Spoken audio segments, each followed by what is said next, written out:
So I had a seal on my mother-in-law's car that on the back seal actually popped out from the oil being too thick when it's cold, and these seals from the pressure tend to pop back out.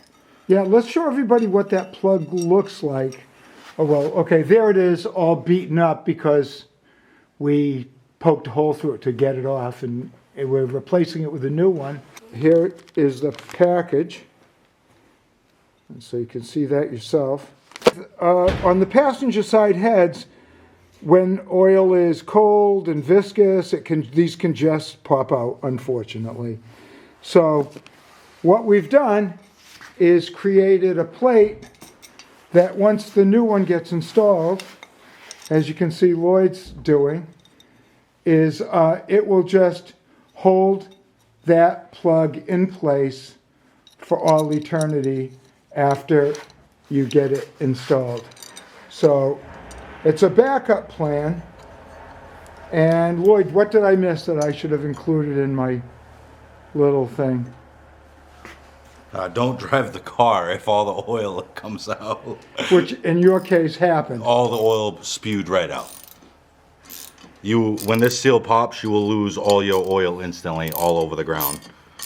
And make sure that you clean everything with brake cleaner before putting the new seal back on.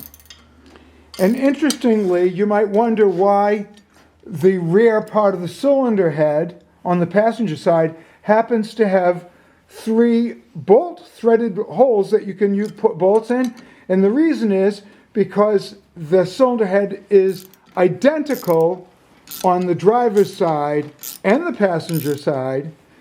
And so those 3 bolt holes are there because, and here's the driver's side, because this is where the plastic belt cover goes, timing belt cover goes. You can use those same holes on the passenger side to actually keep the plug permanently in place. So I hope this helps anyone, and yeah, so you might want to do this preventatively, I don't know, but it's a mess when the oil comes out. It's a mess, and it's not fun to do it when it's 12 degrees out, so do the preventative maintenance so you're not doing it in 12 degrees. Okay, so we're signing off from New England, where we have cold, thick oil right at this time of the year.